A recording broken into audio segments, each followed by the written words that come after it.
اللہ الرحمن الرحیم۔ السلام علیکم ورحمۃ اللہ وبرکاتہ۔ عابد راجہ چینل کی طرف سے آج میں اپنے دوستوں کو حضرت عمر رضی اللہ تعالی عنہ کا ایک واقعہ بتاؤں گا جب وہ خلیفہ بنے۔ اس سے پہلے میں اپنے تمام دوستوں سے گزارش کروں گا کہ اس ویڈیو کو آپ نے آگے ضرور شیئر کرنا ہے۔ تو شروع کرتے ہیں۔ بسم اللہ الرحمن الرحیم۔ حضرت سالم بن عبداللہ رحمہ اللہ کہتے ہیں، جب حضرت عمر رضی اللہ تعالی عنہ خلیفہ بنے تو انہوں نے حضرت ابو بکر والا وظیفے پر اتفاق کیا جو صحابہ نے ان کے لیے مقرر کیا تھا۔ وہ کچھ عرصہ اتنا ہی لیتے رہے لیکن وہ ان کی ضرورت سے کم تھا، اس لیے ان کے گزر میں تنگی ہونے لگی۔ تو مہاجرین کی ایک جماعت اکٹھی ہوئی جن میں حضرت عثمان، حضرت علی، حضرت طلحہ اور حضرت زبیر بھی تھے۔ حضرت زبیر نے کہا، اگر ہم حضرت عمر رضی اللہ تعالی عنہ سے کہیں کہ ہم آپ کے وظیفے میں اضافہ کرنا چاہتے ہیں تو یہ کیسا رہے گا؟ حضرت علی رضی اللہ تعالی عنہ نے کہا، ہم تو پہلے سے ان کا وظیفہ بڑھانا چاہتے ہیں، چلو چلتے ہیں۔ حضرت عثمان غنی رضی اللہ تعالی عنہ نے کہا، یہ حضرت عمر ہیں، پہلے ہمیں ادھر ادھر سے ان کی رائے معلوم کرنی چاہیے، پھر ان سے براہ راست بات کرنی چاہیے۔ میرا خیال یہ ہے کہ ہم ام المومنین حضرت حفصہ رضی اللہ تعالی عنہا کے پاس جاتے ہیں اور ان کے ذریعے سے حضرت عمر کی رائے معلوم کرتے ہیں اور ان سے کہہ دیں گے کہ وہ حضرت عمر کو ہم لوگوں کے نام نہ بتائیں۔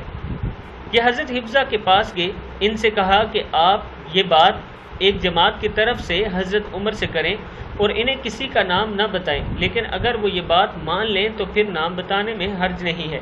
یہ بات کہہ کر وہ حضرت حفصہ کے پاس سے چلے آئے۔ پھر حضرت حفصہ حضرت عمر کی خدمت میں گئی اور نام لیے بغیر ان کی خدمت میں یہ بات پیش کی تو حضرت عمر کے چہرے پر غصے کے آثار ظاہر ہوئے اور انہوں نے پوچھا کہ تمہیں یہ بات کن لوگوں نے کہی؟ حضرت حفصہ نے عرض کی، پہلے آپ کی رائے معلوم ہو جائے پھر میں آپ کو ان کے نام بتا سکتی ہوں۔ حضرت عمر نے فرمایا، اگر مجھے ان کے نام معلوم ہو جاتے تو میں انہیں ایسی سخت سزا دیتا جس سے ان کے چہروں پر نشان پڑ جاتے۔ تم ہی میرے اور ان کے درمیان واسطہ بنی ہو، اس لیے میں تمہیں اللہ کی قسم دے کر پوچھتا ہوں کہ تم یہ بتاؤ کہ تمہارے گھر میں حضور اکرم صلی اللہ علیہ وآلہ وسلم کا سب سے عمدہ لباس کون سا تھا؟ انہوں نے کہا، 2 کپڑے جنہیں کسی وفد کے آنے پر اور جمعے کے خطبے کے لیے پہنا کرتے تھے۔ پھر حضرت عمر نے پوچھا، حضور اکرم صلی اللہ علیہ وآلہ وسلم نے تمہارے ہاں سب سے عمدہ کھانا کون سا کھایا؟ انہوں نے کہا، ایک مرتبہ ہم نے جو کی ایک روٹی پکائی، پھر اسے گرم گرم روٹی پر گھی لگایا، یعنی تھوڑا سا گھی لگایا جس سے وہ روٹی نرم ہو گئی۔ پھر حضور اکرم صلی اللہ علیہ وآلہ وسلم نے خوب مزے لے کر اسے نوش فرمایا اور وہ روٹی آپ کو بہت اچھی لگ رہی تھی۔ پھر حضرت عمر نے پوچھا، حضور اکرم صلی اللہ علیہ وآلہ وسلم کا تمہارے ہاں سب سے زیادہ نرم بستر کون سا تھا؟ انہوں نے کہا، ہمارے ہاں ایک موٹا سا کپڑا تھا، گرمی میں اس کو چوڑا کر کے بچھا لیتے تھے اور سردی میں آدھے کو بچھا لیتے اور آدھے کو اوڑھ لیتے۔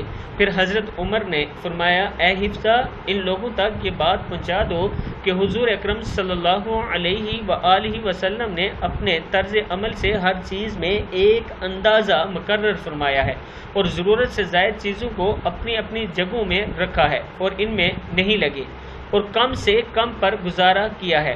میں نے بھی ہر چیز کا اندازہ مقرر کیا ہے اور اللہ کی قسم ضرورت سے زائد چیزوں کو ان کی جگہوں میں رکھوں گا اور میں بھی کم سے کم پر گزارا کروں گا۔ میری اور میرے 2 ساتھیوں کی مثال ان 3 آدمیوں کی سی ہے جو ایک راستے پر چلیں، ان میں سے پہلا آدمی توشہ لے کر چلے اور منزل مقصود تک پہنچے، پھر دوسرے نے بھی اس کی اتباع کی اور اس کے راستے پر چلا تو وہ بھی اس منزل تک پہنچ گیا، پھر تیسرے آدمی نے بھی اس سے پہلے کا اتباع کی۔ اگر وہ ان دونوں کے راستے کا خود کو پابند بنا لے اور ان جیسے توشہ رکھے گا تو ان کے ساتھ جا ملے گا اور ان کے ساتھ رہا کرے گا، اور اگر وہ ان دونوں کے راستے کو چھوڑ کر کسی اور کے راستے پر چلے گا تو کبھی بھی اس کے ساتھ نہیں مل سکے گا، یعنی کبھی بھی اپنی منزل تک نہیں پہنچ سکے گا اور ان کے ساتھ نہیں مل سکے گا۔